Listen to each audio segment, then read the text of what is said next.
I'm a chronic Goodreads book reviewer in like a silly way, I guess. But it's very serious. They're silly, but they're serious. So I thought now is as good a time as any to read them to you because I think I'm hilarious. And even if you don't think I'm hilarious, we both know I am.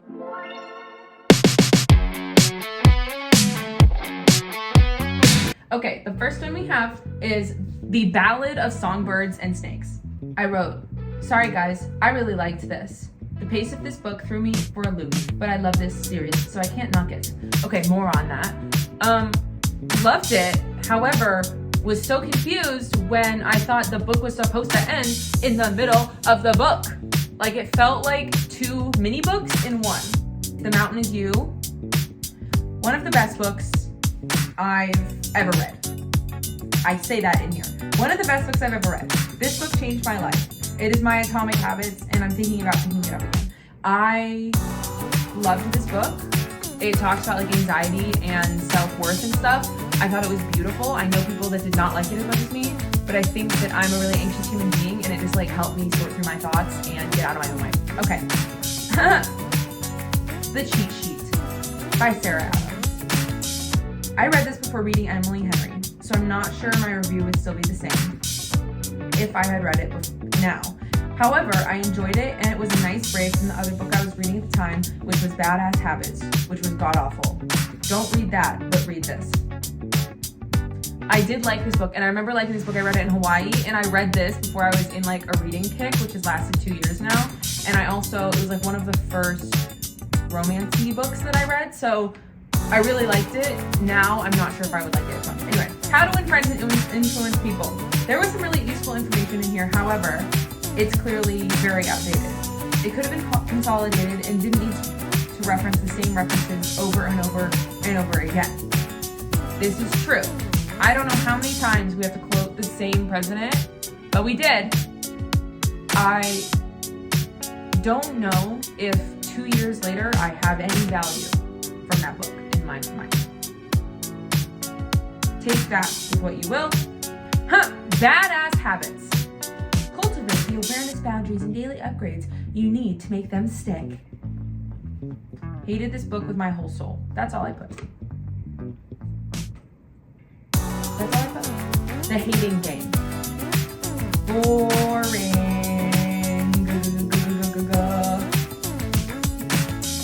One of the only books in English, so I picked it up, but man, it was meh. I loved the idea of the story, but it was poorly executed in my opinion. The movie was worse though. I read this when I was in Lake Como, I think, or something, and it was one of the only books in English at the bookstore that I went into, so I didn't have really a choice. I loved the idea, hated the execution, and I also hated the execution of the movie. Like I said, both of them weren't for me. The Anthropocene Reviewed, Essays on a Human-Centered Planet by John Green. I might be a very biased reader because I truly love every book John Green puts out into the abyss, but is this book wow or what? The first third caused me horrible anxiety, don't get me wrong, but I've truly never enjoyed a non-fiction book like I enjoyed this one. I think about the essay he wrote on sunsets every time I see a sunset, and I'm so happy to have been able to read this. Everyone should. It's a gift. This is true. I do think about it every single time I see a sunset, and when I was in Finland, and there was like the most beautiful sunset I've ever seen in my life, I was literally thinking about it. I was like, this book has changed the way I value special things, and I think that's really beautiful. You'll come back to it though, which is a poetry book. My first poetry book in a while, and I enjoyed it. Love all the short and digestible poems. I did like it. I'm not a big poetry person, which I think is kind of shocking because I'm a songwriter, but I don't love like reading poetry books from start to finish, which I guess, I don't know if people do that anymore, but I remember people doing that. It was good. Carrie. Don't hate. This is my introduction to Stephen King. And I think, given the fact that it took me 14 months to finish it, you can grasp my view on your own accord. Must I say more? It was boring. I read it like when I was on a ski dock in between runs, and I just didn't like it. And I was so shocked because I feel like Carrie is like a thing in the theater community, and I just didn't like it. 101 essays that will change the way you think. I read this because I read The Mountain Is You, and and love that so much. This was a great read, very thought-provoking, but sometimes dense and difficult to get through. Worthwhile though. Yes, I love so many bits about this, but it took me a really long time to read it, if I'm being entirely truthful. Book lovers! Now we're like really getting into when I really started reading more. These actually are not in order, funny enough. But anyway, my introduction to Emily Henry and the start of my spiral. Enough said. I went into such a romance spiral after this. It was insane. I'm still in it. I'm just looking for the next book that I want because Emily Henry is like top dog for me. Beach read. When I said I went into a spiral, I meant it. Okay? Beach read by Emily Henry again. This is probably my second favorite verse. I love Mr. Grumpy Whiskey Grandpa Sweater Neighbor. And it's true, I did like Book Lovers more. I'm shocked that it has a 3.99 rating on Goodreads though, because I think it's way better than that. Anyway, I also think that this is way better than that, but there are much worse books than that in this genre, so that shocks me. Anyway, okay, You and Me on Vacation, also Emily Henry.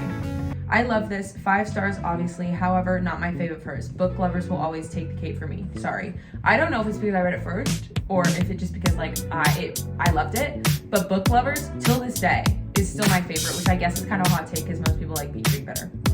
Whatever. I think with Beach Read, I was like waiting for it to be on the ocean, like tropical, and then it wasn't. It was like in Michigan or something, which shocked me. Anyway. Okay, The Short Second Life of Bree Tanner. This has been on my list for years because I loved Twilight. This was not the vibe though. I was excited to dive back into Twilight after so many years. However, this wasn't for me. It wasn't for me. I was bored out of my mind. It was so tiny and it took me so long to read and I was frustrated because it was taking me so long to read and it was so tiny. And I was like, you gotta get through this. But then I would just like space off and I just didn't like it. Everything I know about love. $5. This is gonna be hot. Not worth the read and overly hyped in my opinion. Sorry guys, I hated this book. This is what I rated it. It was not for me. I think everyone, like I said, overhyped this book way too much and I just wanted, I don't know, anything else. I was so excited because I love the cover, but it took me so long to read. I couldn't handle it. Okay. When in Rome. So slow, good God, no. I wanted it to be so good and it wasn't. This is post Emily Henry spiral, okay? And I say that because I read one of Sarah Adams' books before that, The Cheat Code or whatever it's called, The Cheat Sheet. And this I was just like literally bored for most of the book. It was not good enough. I was frustrated, and I was like, you just have to finish it, you know? A core episode and resistance. Ah yes, the introduction to the next year of my life. You were great, but the second you was better. True! But at the time I loved you. I did love her at the time and I read it really quickly and I was like, oh wait, this is for me. Well, people.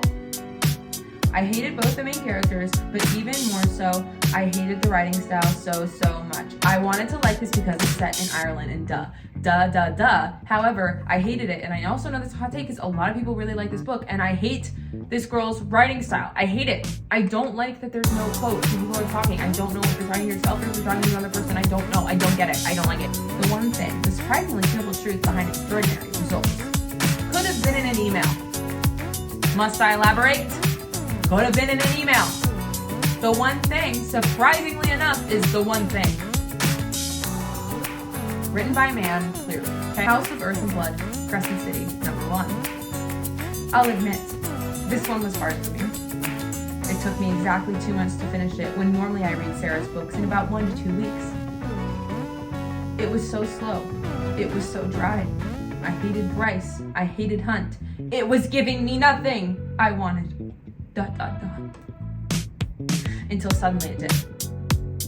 I don't know what changed, but it got so good. It was a lot, and it was very sad, but 4 stars it is because I think 3 stars is too few. I looked at my other reviews on this app to review this, to give this stars, because I was confused. And if you were with me during this time, you know it took me so long. I was literally doing everything I could to not read. I would get a glass of water for somebody when we were camping. I would do the dishes when we were camping so that I would not have to read this book. Okay, that's how much I didn't like it. And then suddenly, it turned around, and this is happening, and this is happening, there's action, and love, and oh my god, they love each other, and oh my god, oh my god, it's drove me insane. Anyway. A Court of Mist and Fury. very passionate about this one. This is the best book in the series. I don't care what you say about the last one. This is it for me. It's so good. Everything I want in a romance and more. I love it. I love it. I love it. It was so good. It was so good. It took a turn. It took another turn. Here's the bad guy. Enemies to lovers. Ah! Beautiful. Executed beautifully. I want to go back and read it when I'm done with Crescent City. A Court of Wings and Ruin. This wasn't my favorite. It was difficult to get through at times, and I just was so disappointed after how amazing the second book was. I don't know if this is a hot take, but one of my best friends literally loved this book with an extreme passion. So don't ask me about the details of it because it all blends together in my head now. Like, this was not the most significant book to me, and I think that's insane because it's so thick. It's like the end of like that trilogy, you know what I mean? Court of Frost and Starlight. A Christmas special, but not the 2000s Disney Channel quality. I rated this higher than I should have, I think. I mean, we all know this was not a good book, right? Like, we know that. We can talk about that. Okay. A Court of Silver Flames, aka Akatar 4 or 5. Spoiler alert! I read this on vacation, and yeah, I loved it. I may be more like Aelin than Nesta, but Cassian is my type. Cassian is so my type. I love him. I do. And I love them together. But I still didn't like this one as much as the second one. I know that's a hot take too. Throne of Glass. Took me 2 months. It was so YA it hurt. I remember texting my friend being like, why did you tell me to read this? This is literally a YA book. But could I have done better if I wrote it at 16 or 18 or whatever the heck she did? No. Nope. Couldn't have. Crown of Midnight. The first one was so difficult for me to read that I had the lowest of low expectations for this, and I loved it. Wow. And I did. I remember I read it in the studio, and I read it in like 2 days. It was phenomenal. Yep. But I did take a break between like starting it and finishing it because I was so burnt out from Throne of Glass. So, Heir of Fire. Hello, women. Nice to meet you. That's all I wrote. Queen of Shadows. Sigh. Such a quick read. And one I really enjoyed. I am a Cole hater. Sorry, but I must speak my truth. And you know what? I hated them from the beginning. He was always annoying. Assassin's Blade. Reviewing this now that I've read and finished the entire series. This was tough for me to get through, I'll admit. However, it was an essential read to fall in love with the characters later in the series. I agree. I think the book, I didn't like it at the time, but I'm glad I read it because I think I liked other people a lot more, and it gave me like a lot more insight and I don't know what the word is, but a lot more stake in the books and the characters were around. The Chalice of the Gods. I love them. I love First Events so much. They're so cute. This was so nostalgic for me. I read it at the pool. Adorable. House of Sky and Breath. Crescent City 2. Oh my god. Spoiler alert! I knew it was Lydia. I did. And gosh, do I love it. Also, Tyrese, OMG, I'm so excited for the next one. Even though I didn't love the plot or the stakes of this one too much, I still really enjoyed it, and the end was incredible. I think I got through this one a little easier than the first one, but it was still really difficult for me to read. Better than the movies. Sadly, I had high expectations for this, and they weren't met. I hated the main character. I love the instant love interest, but the main character was insufferable. It's true. I would consider reading the next book only if it is from the love interest POV. Very Dove vibes, but I like the Dove. This was sadly disappointing. Which is crazy because this has 4.28 stars on goodreads. The Notebook. Another man writing from a woman's POV. Again, this is a hot take. I didn't love it though. The movie was fine. It was too sad for me, I think. We should all be feminists. Everyone should read this, or at least watch the TED Talk. This is like a little essay, and it's like the TED Talk transcribed, I believe. But she's so amazing. Her writing is incredible. The way she presents everything is beyond anything I could ever imagine. She should be, this should be a required read or watch. It's that good, and I stand by that. I love her. I love this thing. Like this, reading this was incredible. It really talks about like teaching your son to respect women instead of blaming them. Okay, the subtle art of not giving enough. A counterintuitive approach to living a good life. Okay. Unsure whether this is deserving of 3 stars, as many parts of it were offensive. But, and this is a big but, I went in with the lowest of low expectations after reading all these hilarious reviews. You should look them up on Goodreads, by the way. I also picked this up at a time that I needed to hear the important, albeit sparse, life lesson in this book that I probably could have received elsewhere. That being said, my greatest advice to you is to read all the terrible reviews here before you indulge in this book, because then you will go into it like I did and want to tear this man to shreds and come prepared to your book club with an essay-length reason why men should no longer write self-help books, and then come out of it with a more mediocre feeling. But I digress. I feel like he hates women. That's just attached. Not meant for anyone secure in a relationship. T.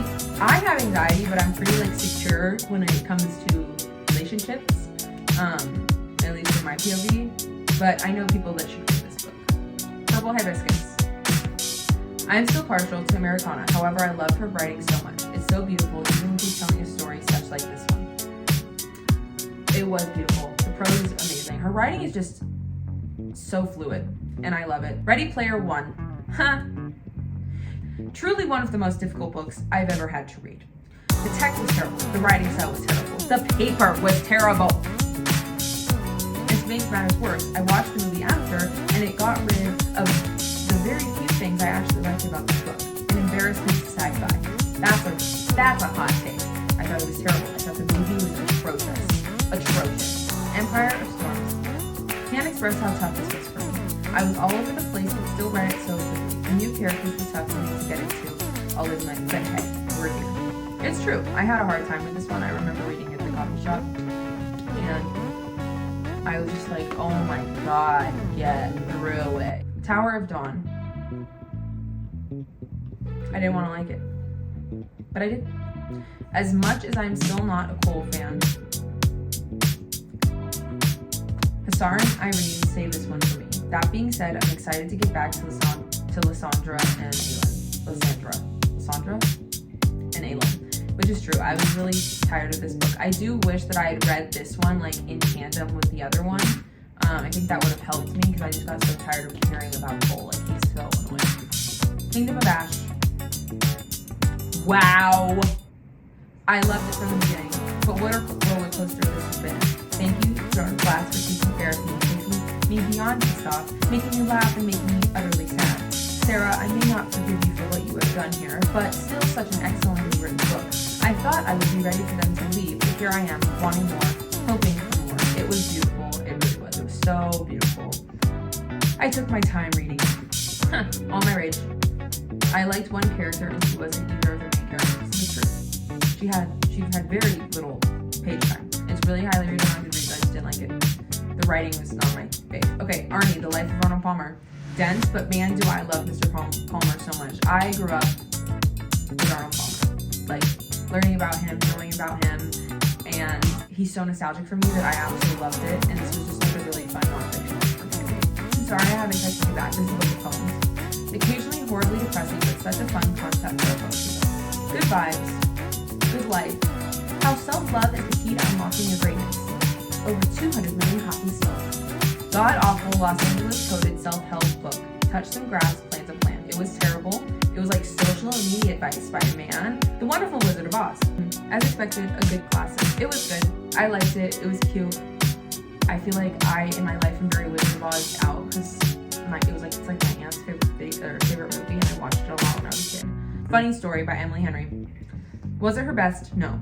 Is it probably my least favorite? Yes. But I can't deny I love her writing and I love how the relationships were at the end, so I'll still give it 5 stars because it wasn't half bad. But hey, was it book lovers? No. And nothing ever will be. The Paradise Problem. Read this one for Open Book Club in NYC and really enjoyed it. Was it perfect? No, but let's ignore that because it was cute and such an easy light read. What I would do to be doused in Chanel on a private island, okay? Meet me at the lake. My introduction to her work, and honestly though the writing isn't quite Emily Henry, I quite enjoyed this. I love picturing the cabins and I love the name Fern. I do.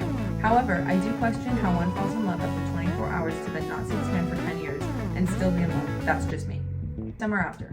Spoiler alert, my expectations were much lower than when I read another book of hers, the pink one. I can't remember the name right now. It's the one I just talked about. And despite the reviews, I really enjoyed this one. The story was better, way more believable than Fern knowing a guy for 24 hours and thinking about him for years after.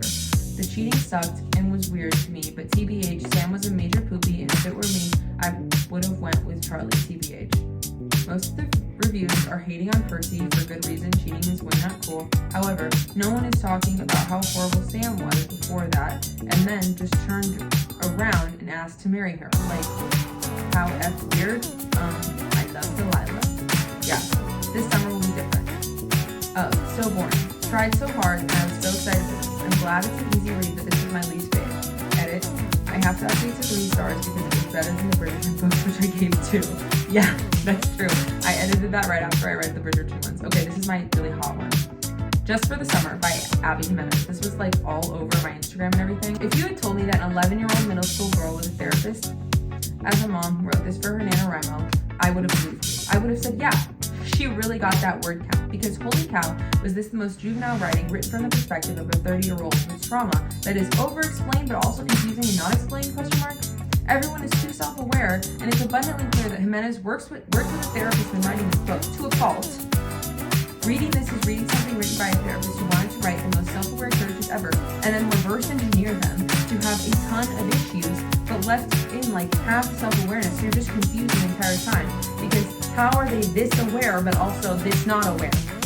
It's a disappointing read, not one that should be marketed as a romance by any means. Not to mention, no book should be bookended by Reddit threads. Reddit is not the new hinge. Writing better lyrics is essential guide to powerful songwriting. There was value here, however, I found that when analyzing the songs, he lost me often because he constantly had me reading the same lyrics over and over, and holy God, like, can this just be optional? When I say I'm a visual learner, this is not at all what I mean. With how repetitive everything was, I eventually lost meaning. It eventually lost meaning. 2 stars because there were some good parts, but overall, not a necessarily read, just practice writing every day. That's all you need to know. The Duke and I.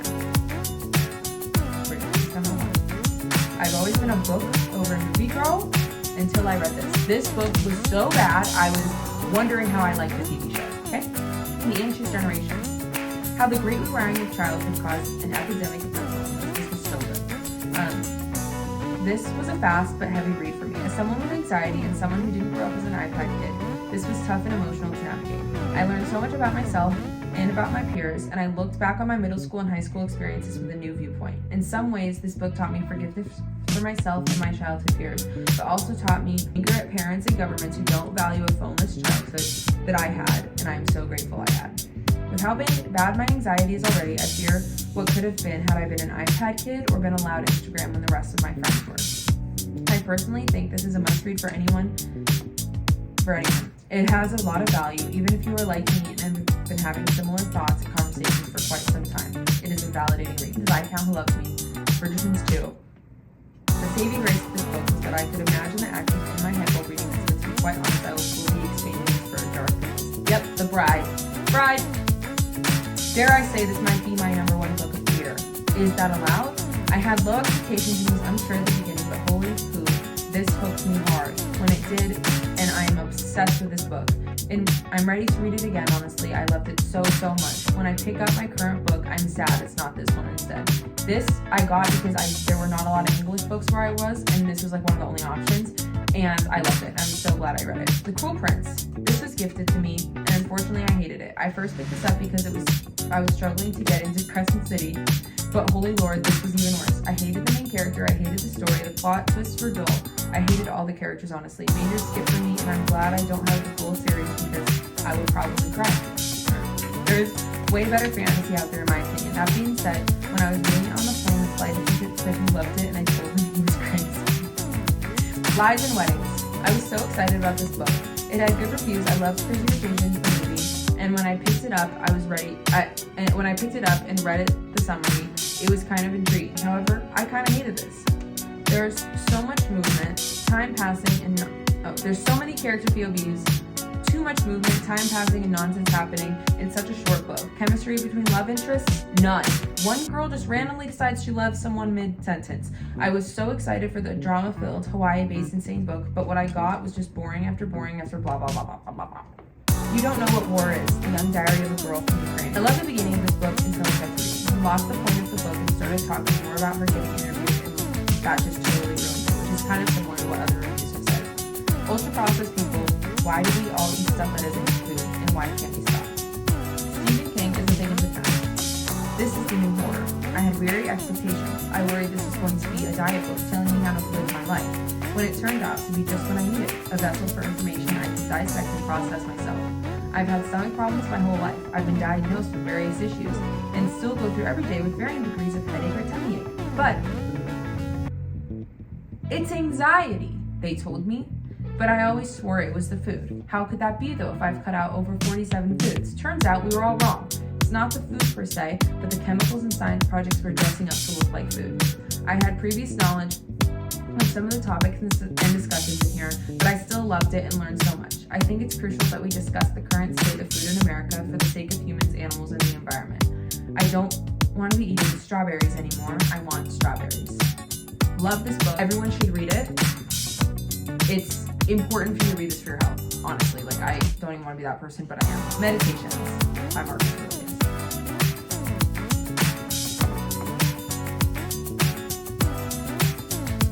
This book was recommended to me as the best book ever written and the only timeless book out there.